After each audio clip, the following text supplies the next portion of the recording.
welcome to episode 22.5 of the Never Heard of It podcast, a mini episode.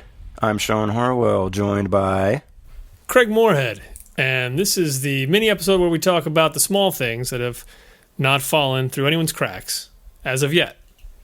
They're so teeny and tiny and cute. Craig, how are you? I'm doing great. Shawn, how are you? I'm excited to hear what you're going to guide me through today. Yeah, I've got a few things. You know, no big whoop. Let me hear about it. Lay it on me. I don't know. I haven't kept up with the news a whole lot this week so far. So okay. Tell me what I'm missing here. First things first. Looks like early next year we'll be watching a sequel to Trainspotting. We'll be watching Trainspotting 2. Trainspotting 2, that's right. They came out with a teaser, didn't they, to announce that it was about to start shooting. That it was about to start shooting, which is interesting. Yeah. Same cast, same director. I really liked the original movie. It was at a very impressionable time for me. So seeing that as a movie was one of those movies that made me feel like, wow, you can do anything in a movie. Shawn, how do you feel about there being a sequel to a movie like Trainspotting? What are the unanswered questions that you can't wait to find out? I think the biggest question will be one of relapse. Because, yeah, it was such a stirring portrait of the heroin world, specifically in the UK. Mm-hmm. You can't separate that movie from its location. I don't know. If drugs aren't involved in this movie, am I going to care? I don't know. That's a good question. But I feel like they probably will be. You know, you got the whole cast coming back. I don't know why you would tell a sequel unless it had something to do with drugs. So, I'm curious. I want to know what happened to Renton and Begbie now that they're, 20 years older, I guess, probably. We're almost there. Right around there, yeah. And I have to imagine that there's no way in hell Danny Boyle would do this unless there wasn't a decent script. I respect the hell out of him as a filmmaker. You know, I don't love every movie he's made, but they're always pretty darn interesting to look at and usually filled with some interesting stuff going on. So I'm going to give this one the benefit of the doubt. I think it's time. We've seen the movie landscape change pretty significantly, I think, since the heyday of the 90s in the Miramax world when they took over everything and started winning Oscars. And we had Pulp Fiction and we had Trainspotting in such quick succession. So I say bring it on. I think that teaser is too much of a teaser. I don't know that needs to exist, to be quite honest. I would rather actually just wait and see some footage. But yeah, I'm in. How about you? I feel the same way. It's one of those things where the fact that they're making a sequel to a movie that it's not a worldwide phenomenon. It was a well-received movie, but it didn't blow the doors off of anything. It's been 20 years. Just the fact that it's the same director, same people, and they're making a sequel to something that generally I was not even expecting there to ever be a sequel for, that alone makes me want to see it. So, yeah, I'm definitely on board. Be interested to see. What does a sequel look like that's not just trying to please an audience and make hundreds of millions of dollars?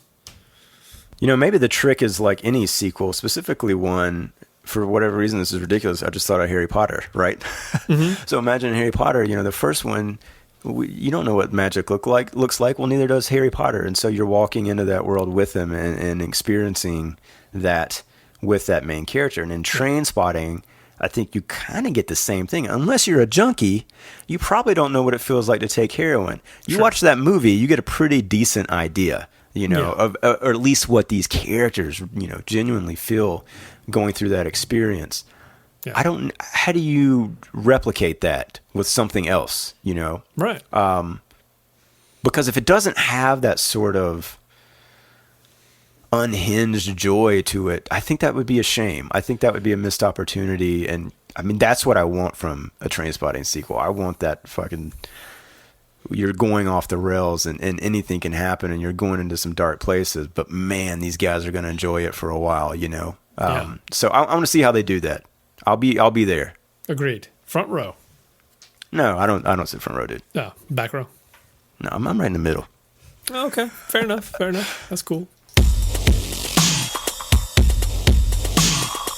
All right, moving on. There's a new Ghostbusters trailer. You just watched it. I did.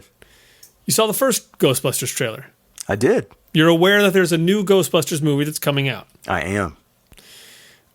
You've come to terms with the fact that the cast is female. That was honestly the only time I got excited about a new Ghostbusters movie. Yes. Because it felt like the original cast was never going to happen. And then obviously when Harold Ramis passed away, for certain that window is closed. And so, I was just relieved and excited that they were moving on from that. And I loved the idea of casting females.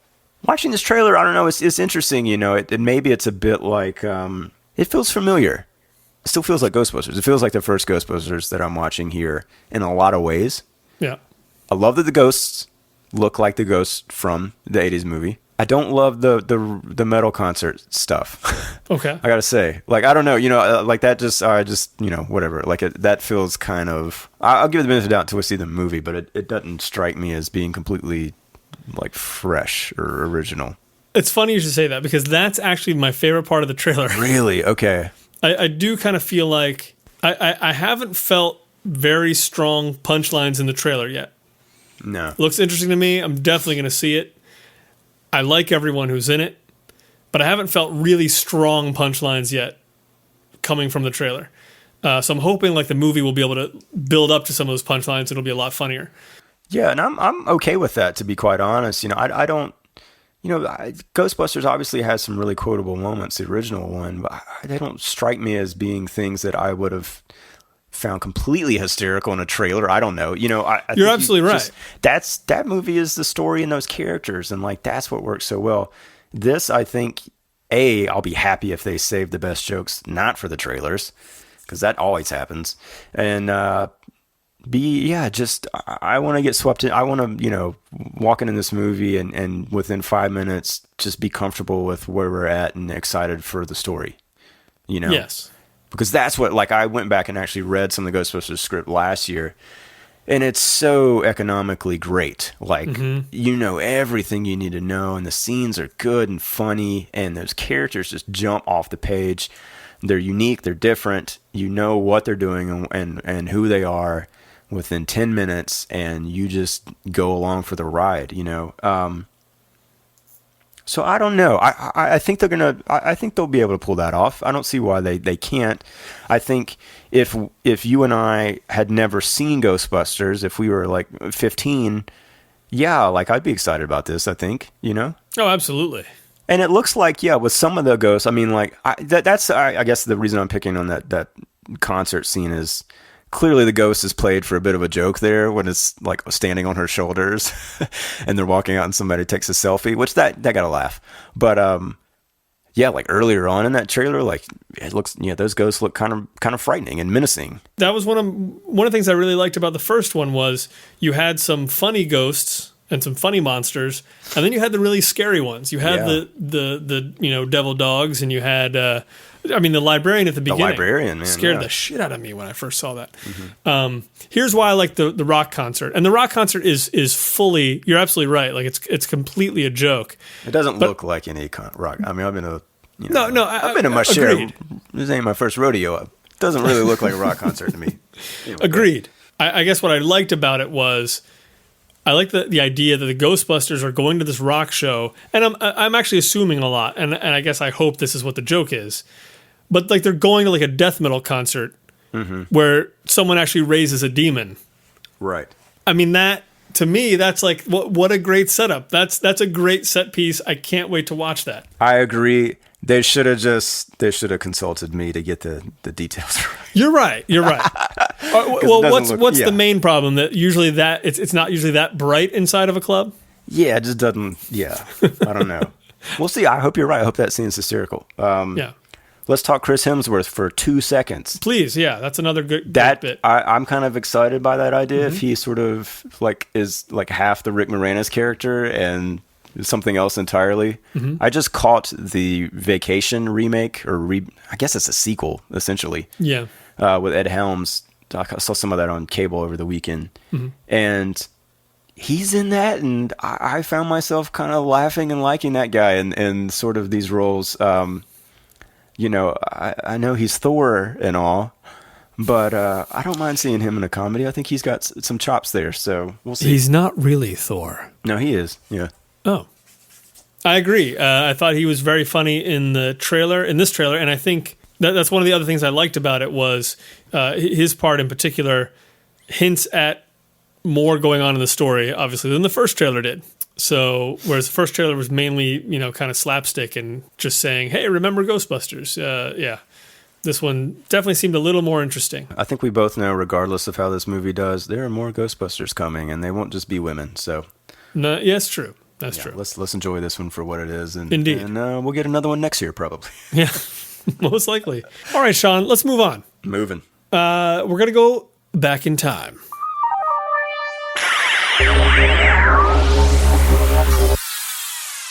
In 1980, a movie was released, Shawn, known as The Shining. Now, walk me through this one, and this is new to me. Oh, I'm sorry. Well, just trust me on that. Okay. Is this the movie that was based on Room 237? Yes, it was sort of retro-based. Okay. Yeah. So, over at the wonderful site Cinephilia and Beyond, Yes. If you dig through it a bit, you'll find a post that has Kubrick's original treatment for The Shining. Oh, wow. Now, that's very cool, and I will tip you off that there is, at the very least, a slightly different ending than what we got. Was there a maze or no? No. No labyrinth? Yeah. There was not a maze. It's the same general idea as sort of the ending shot of the photograph, but I don't know. There's just a little bit more action to it. So my question to you is, this treatment, Shawn, every page is a brief description of a scene in the movie. Holy cow. And it's not even a full page. It'd be like, here's a paragraph, this scene, and you go to the next. I assume you have written treatments during your career. Not like that. So he's writing a treatment, for a movie that he is definitely going to make himself. Yeah. Whereas I assume you would be writing treatments generally to either sell or to, I don't know. I'll let you answer the question. When it comes to treatments, Shawn, what are you doing? Typically, it's to sell or to get interest from another party, an actor or someone that you're going to package the idea with. Quite often, it's just for myself. It's a good way to kind of start the discussion between someone else who's, a producer at a production company or something like that. I don't know that I've ever had to do one for a studio, like after a pitch. Mm-hmm. Although that's possible. I mean, sometimes the outline kind of becomes a treatment. They can get really long and bloated. I've had some long outlines, but that's pretty cool. That's impressive. I would see the value in that for sure. If you're going to direct something, you can kind of, just even imagining having that on set would be kind of nice on the day that you're filming. Yeah, that scene. Just as a reminder of, okay, this is what that scene is about, aside from the script. So that's cool. I think it's a useful tool. Maybe this is. And probably the only thing that separates me from Kubrick style greatness. So, maybe for my next project, I'll keep that in mind. How long is a treatment generally that you are writing? Oh, man. I feel like it's been a while. I mean, like I did one today, actually, that was turning in just for, a TV idea, and it was 3 pages. Right. And it's got 2 pictures in it, so that takes up like a paragraph of space. Yeah. And yeah, Kubrick didn't use any pictures, man. But that's because he had boxes and boxes full of pictures, probably, of ideas for the movie. So yeah, I don't know. I've never done anything like that long, really. I've done, scene by scene outlines, but those are typically not quite that intensive. So we'll, I guess we don't really do a post with this, but maybe we can put the link for that particular post in our description. Can we do that? I think we definitely should. There's some other Kubrick news that I came across now that you mentioned it. Yeah, hit me up. I think there's a very reliable rumor out there that his long gestating, never filmed Napoleon movie is going to be done as a miniseries for HBO by Kiri Joji Fukunaga, who did True Detective. Oh, that's great. And, but obviously it was something that he was very interested in making. Also, his longtime assistant just wrote a memoir about working with him, and I read a brief interview with the guy, and he seemed like the nicest man in the world.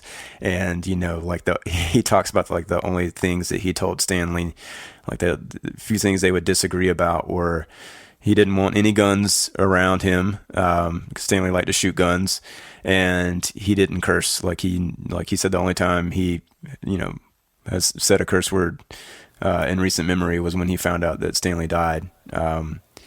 He seems like the sweetest guy. He didn't watch Kubrick's movies forever, like for the longest time, which I guess was like a bit of a sore thing. He's like, well, if I take the time to watch him, and he's like, I can't just, he would have to, it would take him a while to watch him. Like he couldn't just sit still and sit through, 2.5 hours of Barry Lyndon or however long that is. Yeah. But, he's like, well, if I watch him, who's going to do the work that I had to do? So, it was like one of those things. So I feel like, you'll have to find the link to that book, because I feel like that's a pretty unique and interesting perspective here. It's not just somebody who is equally invested in maybe the artistic, creative, impulses of that director in those movies. I mean, it seems like, he had a job to do and he was doing it. And like, he was, on the assistant side as opposed to, like an assistant director even, or, first AC or something like that, or cinematographer, producer, whatever. So yeah, that'd be worth checking out. Well, that's all the news I've got for today's mini episode, Shawn. Well, that was great. The only other thing I'm going to say is, and maybe we'll talk about this in a future episode, I saw the first trailer for the Exorcist TV show that's coming to Fox, and starring Gina Davis and Craig. I thought it was kind of spooky. I might watch that show. I had very strong misgivings about even the general idea of it, but I might be on board with that. We'll see. I don't know what horror on a basic cable network looks like these days. But if that trailer's any indication, it looked kind of spooky. So check that out, and maybe we'll hit that up on Facebook or something.